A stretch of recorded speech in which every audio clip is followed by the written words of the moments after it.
Boa parte das causas que fazem uma pessoa nascer com uma deficiência física são conhecidas. Complicações na hora do parto, doenças contagiosas durante a gravidez, problemas genéticos e remédios com fortes efeitos colaterais estão entre elas. Algumas causas podem ser evitadas, outras não. Bebês deficientes físicos devem iniciar o quanto antes um programa de exercícios que estimule o corpo de diversas maneiras. O tratamento ajuda a criança a trabalhar as limitações provocadas pela deficiência. Assim, a criança deficiente física vai conquistando autonomia e independência. Prepara-se para ingressar na pré-escola apta a assimilar conhecimentos e desfrutar, em condições mais favoráveis, as relações de amizade com os novos colegas. A descoberta do mundo. Nasci deficiente físico por causa da talidomida, um remédio que minha mãe tomou para enjoo. Esse medicamento foi muito utilizado por gestantes na época que a minha mãe ficou grávida de mim. Houve uma negligência das autoridades que desconheciam seus efeitos maléficos. Com isso, muitas crianças nasceram com diferentes níveis de comprometimento. Eu, por exemplo, nasci sem uma perna. É difícil que uma criança com algum comprometimento sério nas pernas ande na mesma época que as outras crianças. Mesmo tendo sido estimulada desde cedo, o processo é lento. São muitos obstáculos que ela tem que enfrentar até dar os seus primeiros passos. Quando tinha mais ou menos 1 ano, eu comecei a querer ficar de pé, numa perna só, me apoiando em sofá, me apoiando na parede.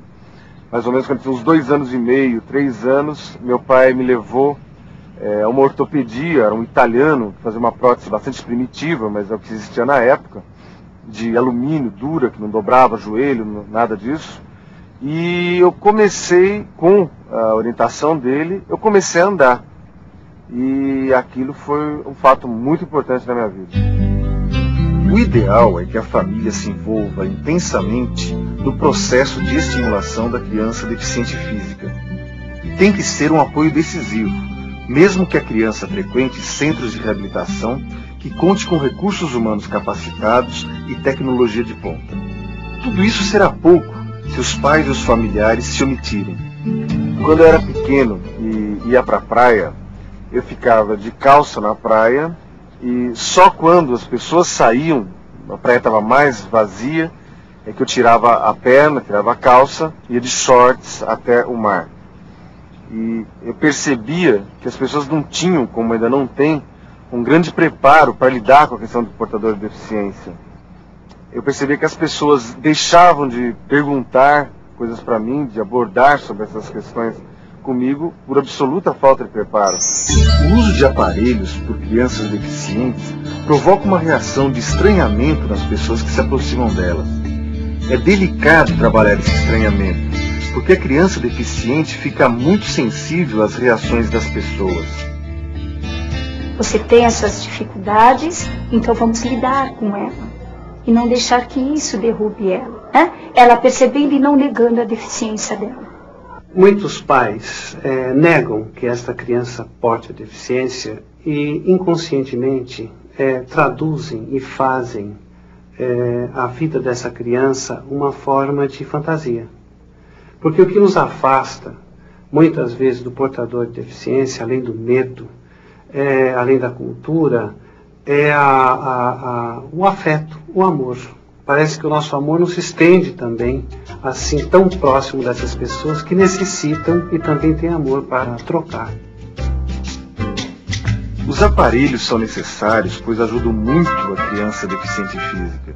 Eles podem ser sofisticados quando se dispõe de recursos para isso, ou adaptados quando a falta de recursos é substituída pela criatividade e inventividade.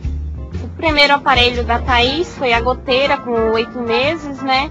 Foi muito importante para mim por causa do alongamento, que a gente faz o alongamento e metade da parte quem mantém é a goteira, né? Para não atrofiar o pezinho. Com esse aparelho, ela já ia da sala para a cozinha, para o quarto, ela brincava com as outras crianças. O sling era um elástico, né, que amarrava no pé e torcia para dar um movimento de abertura no pé. Ela usou durante um bom tempo, uns 2, 3 anos ela usou aquilo, e a goteira também usou um bom período, ajudou bastante. A única preocupação realmente que nós temos é em tentar dar condições para que ela consiga viver sozinha.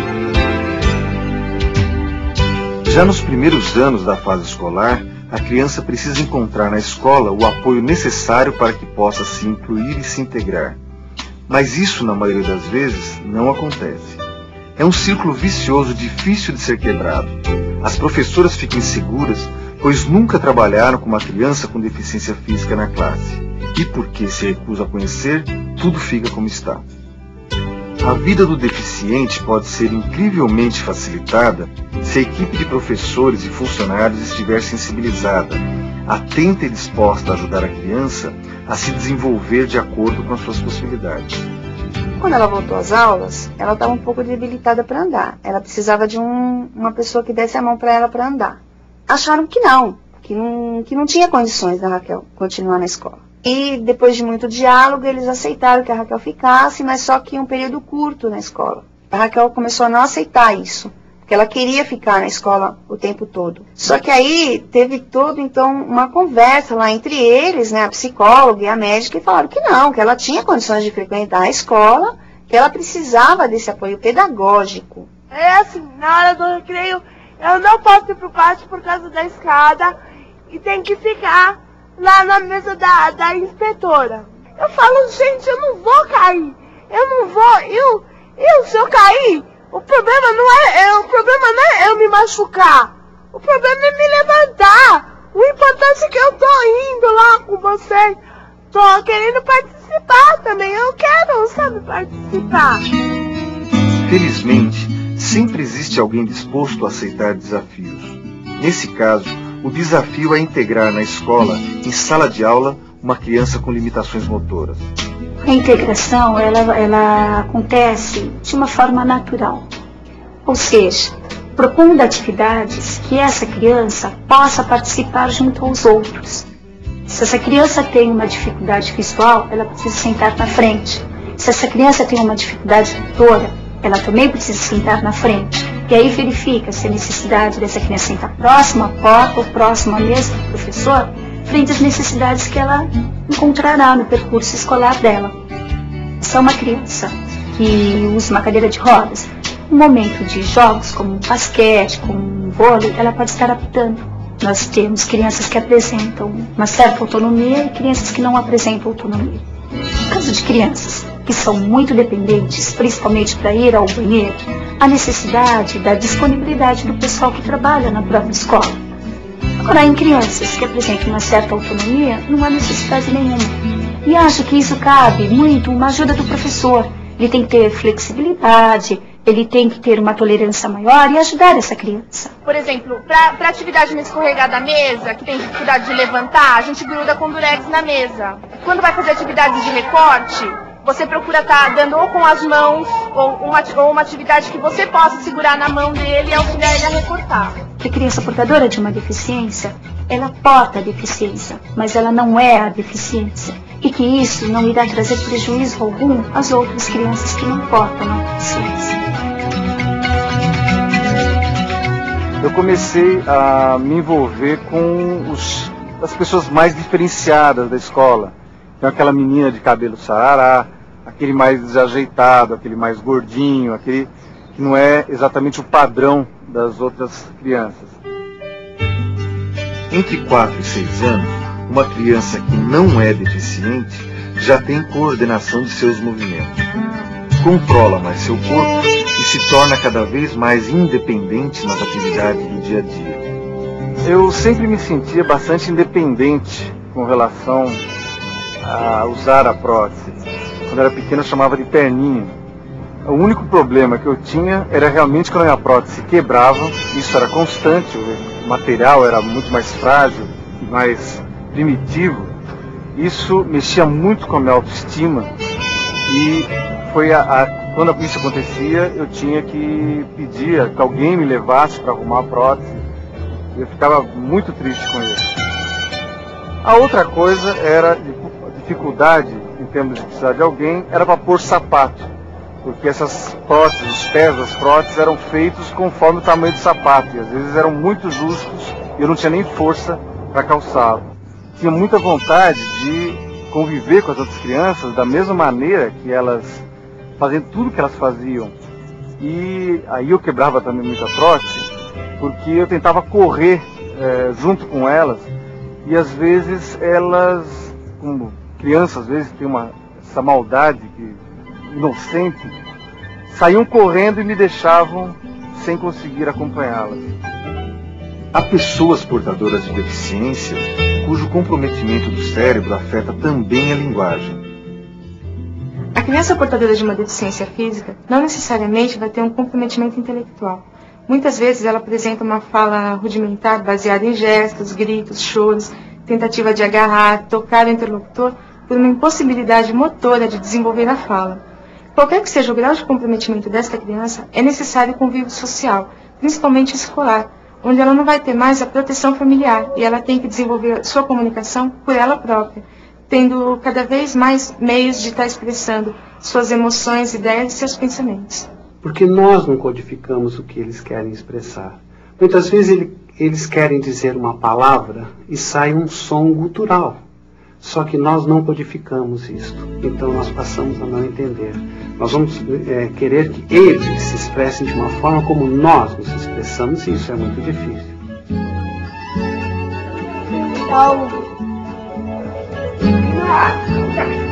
Nessa fase de infância, eu fui querendo cada vez mais conviver com meus colegas de escola. E eu fui tentando cada vez mais me relacionar melhor com eles. Mas algumas coisas pesavam muito. Por exemplo, quando me chamavam de aleijado, ou palavras pejorativas da minha deficiência. E em contrapeso a isso, eu comecei a sentir a ajuda de algumas pessoas, particularmente de uma professora, amiga da minha mãe, que insistiu comigo que eu poderia andar de bicicleta. Quando ela acreditou que eu pudesse andar de bicicleta, e eu também acreditei, eu passei a andar de bicicleta mesmo tendo uma perna mecânica.